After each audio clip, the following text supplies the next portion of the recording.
वट सावित्री व्रत 2025। इन चीज़ों के बिना अधूरी है वट सावित्री की पूजा। नोट कर ले संपूर्ण पूजा सामग्री लिस्ट।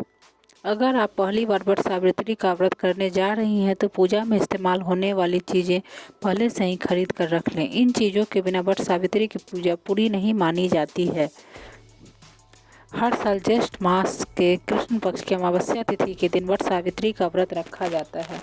वट सावित्री का व्रत करने से सुहागिन महिलाओं को अखंड सौभाग्य का आशीर्वाद प्राप्त होता है। इस दिन वट वृक्ष यानी बरगद पेड़ की पूजा का विधान है। इसके साथ ही वट सावित्री के दिन बरगद पेड़ के नीचे सावित्री माता और सत्यवान की कथा भी सुनी जाती है।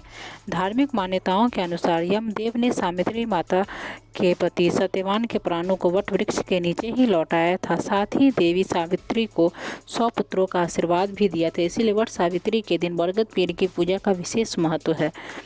तो आइए जानते हैं वट सावित्री के व्रत में किन किन पूजा सामग्री की जरूरत पड़ती है।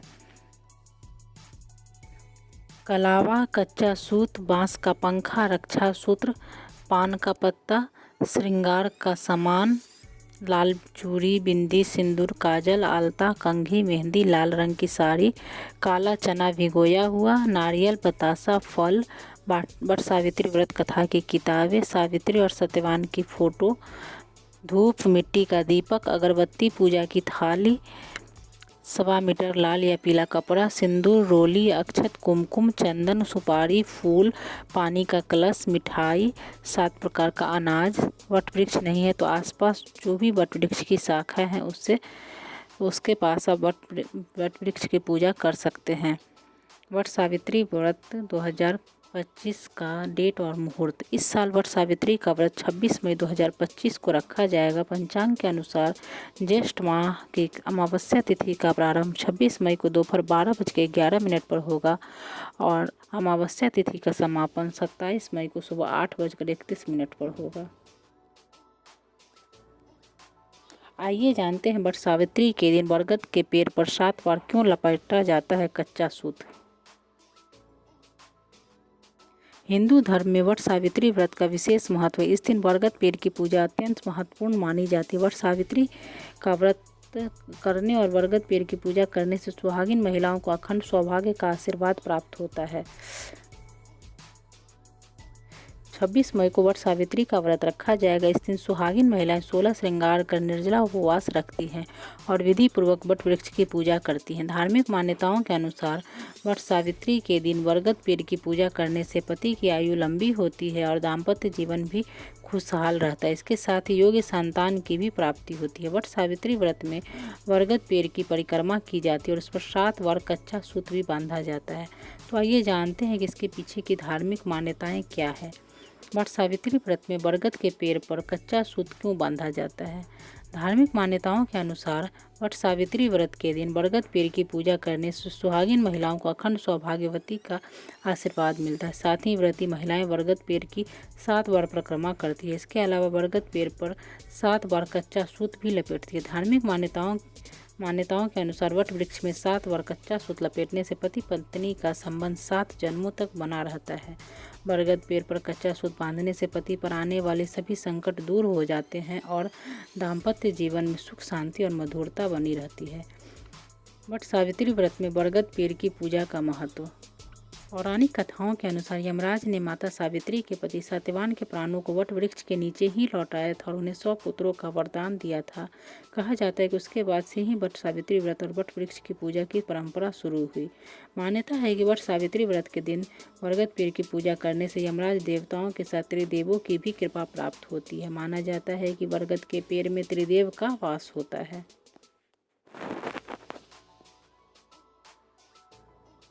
व्रत कथा। वट सावित्री व्रत कथा का वर्णन स्कंद पुराण में है। स्कंद पुराण में देवी सावित्री के पति सत्यवान की मृत्यु हो जाने पर सावित्री द्वारा पति के प्राण वापस लाने की कथा का जिक्र वट सावित्री व्रत कथा में किया गया है। इस कथा के विषय में कहा गया है कि यह कथा सौभाग्य प्रदान करने वाला है। इसलिए वट सावित्री व्रत के दिन वट वृक्ष के नीचे सुहागन स्त्रियों को वट सावित्री व्रत की इस कथा का विस्तार पूर्वक पाठ करना चाहिए और सुहागन महिलाओं को इस कथा को सुनना चाहिए। इससे सुहाग की उम्र लंबी होती है और वैवाहिक जीवन में प्रेम और सुख समृद्धि की प्राप्ति होती है। वट सावित्री व्रत कथा हिंदू धर्म में एक महत्वपूर्ण कथा है जो विवाहित महिलाओं द्वारा अपने पति की लंबी आयु और परिवार की सुख समृद्धि के लिए व्रत के रूप में मनाई जाती है। इस व्रत की कथा का मुख्य पात्र सावित्री और सत्यवान है। देवी पार्वती ने कहा, हे देवताओं के भी देवता, जगत के पति शंकर भगवान, प्रभास क्षेत्र में स्थित ब्रह्मा जी की प्रिया जो सावित्री देवी हैं, उनका चरित्र आप मुझसे कहिए, जो उनके व्रत का महात्म्य है और उनके संबंध का इतिहास हो, एवं जो स्त्रियों के प्रति व्रत को देने वाला, सौभाग्यदायक और महान उदय करने वाला हो। तब भगवान शंकर ने कहा, हे महादेवी, प्रभास क्षेत्र में स्थित सावित्री के असाधारण चरित्र को मैं तुमसे कहता हूँ। हे माहेश्वरी, सावित्री स्थल नामक स्थान में राजकन्या सावित्री ने जिस प्रकार से उत्तम वट सावित्री व्रत का पालन किया, मध्य क्षेत्र में एक धर्मात्मा राजा रहता था जो सभी प्राणियों के हित में तत्पर रहता था। उनका नाम अश्वपति था।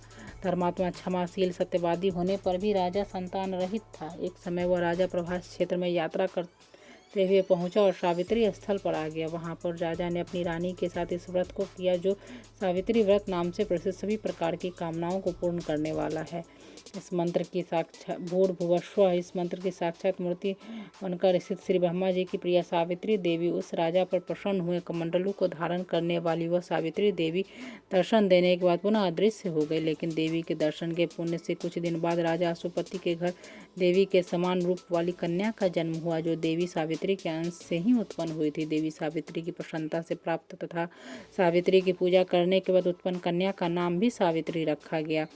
वह राजकन्या देवी लक्ष्मी के समान शोभित होती हुई बढ़ने लगी और धीरे धीरे सुकोमल अंगों वाली वह कन्या यौवनावस्था को प्राप्त हुई। नगरवासी उस कन्या को देखकर यही समझते थे कि यह कोई देव कन्या है। कमल के समान विशाल नेत्रों वाली एवं तेज से अग्नि के समान प्रज्वलित होती हुए सावित्री महर्षि भृगु द्वारा कहे हुए सावित्री व्रत को करने लगी। लक्ष्मी के समान सुशोभित वह कन्या एक दिन देवी सावित्री की पूजा के बाद पिता पास खड़ी हो गई। उस समय पुत्री की व्यवस्था को प्राप्त हुई देखकर राजा ने मंत्रियों से सलाह किया। इसके बाद राजा ने सावित्री से कहा, हे पुत्री, तुम्हें योग्य वर देने का समय आ गया है। मुझसे कोई तुम्हें मांगने के लिए भी नहीं आता और मैं भी विचार करने पर तुम्हारी आत्मा के अनुरूप वर को नहीं पा रहा हूँ। तो हे पुत्री, देवताओं के निकट में जिस तरह से निंदनीय न हो जाऊं वैसा तुम करो। मैंने धर्म शास्त्र में पढ़ा और सुना है कि यदि पिता के गृह में रहते हुए विवाह के पहले ही जो कन्या रजो धर्म से युक्त हो जाती है उसके पिता को बड़ा पाप लगता है। इसलिए हे पुत्री, मैं तुमको भेज रहा हूँ, तुम स्वयं ही अपने योग्य वर ढूंढ लो। वृद्ध मंत्रियों के साथ शीघ्र जाओ और मेरी बात को मानो। इसके बाद जैसा कहते हैं वैसा ही होगा। ऐसा कहकर सावित्री घर से निकलकर राजर्षियों के साथ तपोवन की ओर चल पड़ी और वहां पहुंचकर माननीय वृद्धजनों को प्रणाम करके सभी तीर्थों और आश्रमों में जाकर पुनः मंत्रियों के साथ सावित्री अपने महल को लौट आई। यहाँ सावित्री ने पिताजी के पास देवर्षि नारद जी को बैठे हुए देखा। आसन पर बैठे हुए नारद जी को प्रणाम करते मुस्कुराती हुई जिस कार्य के लिए वन में गई थी सारी बात कहने लगी। सावित्री बोली, हे नारद जी, साल्व देश में धर्मात्मा धुतमसेन नाम से विख्यात एक क्षत्रिय राजा हैं जो देव योग से नेत्रहीन हो गए हैं। रुक्मी नाम के उनके पुत्र सामंत ने उनसे राजपाट छीन लिया और वो अपने पुत्र और पत्नी के साथ वन में रह रहे। उनका पुत्र सत्यवादी और धर्मात्मा है, उसे ही मैंने मन में पति रूप में वरण किया हूँ। नारद जी सावित्री के वचनों को सुनकर बोल पड़े, हे राजन, सावित्री ने यह बड़ा कष्टप्रद कार्य कर डाला। बाल बुद्धि होने से इसने केवल गुणवान समझकर सत्यवान को वरण कर लिया। सत्यवान मिट्टी के घोड़े बनाता है और घोड़े का चित्र भी बनाता है, इससे उसे चित्रासु भी कहते हैं। सत्यवान दान और गुण में रंती देव के शिष्य के समान है, ब्राह्मणों की रक्षा करने वाला और सत्यवादी है। राजा ययाति के समान उदार, चंद्रमा के समान प्रिय लगने वाला, रूप में दूसरे अश्विनी कुमार के समान और धुतमसेन के समान बलवान है। लेकिन उसमें केवल एक दोष है, दूसरा कोई नहीं कि सत्यवान आज से ठीक 1 वर्ष पर क्षीणायु हो जाने से देह त्याग कर देगा। इस प्रकार नारद जी की बात सुनकर राजकन्या सावित्री ने राजा से कहा, राजा, लोग किसी से एक बार कोई बात कहते हैं, ब्रह्मा देवता एक ही बार कहते हैं और एक ही बार कन्या दी जाती है। ये तीनों कर्म एक ही बार किए जाते हैं, बार बार नहीं। दीर्घायु हो अथवा अल्पायु, गुणवान हो अथवा निर्गुण, वर को एक ही बार वरण कर लिया, अब दूसरे वर को वरण नहीं करूँगी। नारद जी ने कहा, हे राजन, यदि आपको उचित लगता है तो अपनी पुत्री सावित्री का कन्यादान शीघ्र कर डालिए। राजा शुभ मुहूर्त विधि विधान पूर्वक सत्यवान के संग सावित्री का विवाह करवा दिया। सावित्री अपने पति को पाकर ऐसे प्रसन्न थी जैसे उसे पुण्यवान पुरुष स्वर्ग को पाकर प्रसन्न होता है।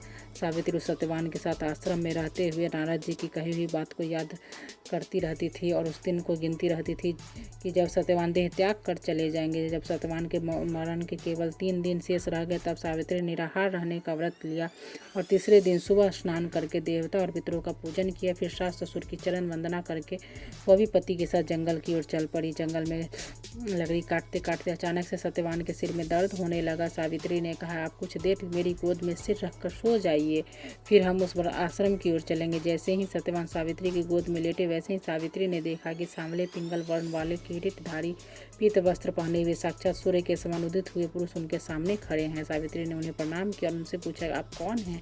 इस पर यमराज ने कहा, मैं सब प्राणियों के लिए भयंकर और कर्मानुसार उनका उचित दंड देने वाला यम हूँ। सो हे पतिव्रता सावित्री, समीप में पड़े हुए तुम्हारे पति की आयु समाप्त हो गई, इसे यमदूत पकड़कर नहीं ले जा सकेंगे, इसलिए मैं स्वयं आया हूँ।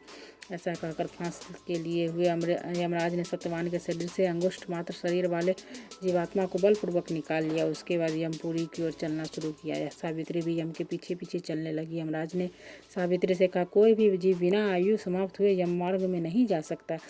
सावित्री ने यमराज से कहा, आप जैसे सज्जन पुरुष के साथ मैं चल रहा हूँ, मेरे पति आपके साथ हैं, तो मुझे आपके साथ चलने में कोई शर्म और ग्लानि नहीं हो रही है। दूसरी बात, स्त्रियों के लिए इस पृथ्वी लोक में पति को छोड़कर कोई अन्य स्थान नहीं, इसलिए मैं आपका अनुगमन कर रही हूँ। सावित्री की मधुर बातें सुनकर यम ने कहा, मैं तुम्हारी बातों से प्रसन्न हूँ, इसलिए जो इच्छा हो वर मांग लो। सावित्री ने तब यमराज से अपना खोया हुआ राज्य, सास ससुर की आंखों की रोशनी और 100 पुत्रों का वरदान मांग लिया। अपने वरदान के में जाल में फंसकर यमराज ने सत्यवान की आत्मा को मुक्त कर दिया और सावित्री को लौटा दिया। सावित्री पति के साथ अपने आश्रम लौट गई।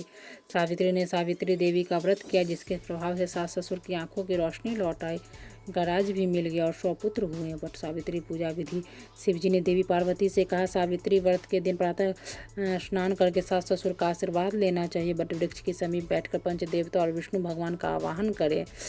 3 कोस और तिल लेकर ब्रह्मा जी और देवी सावित्री का आवाहन करें। तो ओम नमो ब्राह्मण स सावित्री यह गच्छ यह तिष्ठ सुप्रतिष्ठा भव। इसके बाद जल अक्षत सिंदूर तिल फूल माला नैवेद्य पान अर्पित करें।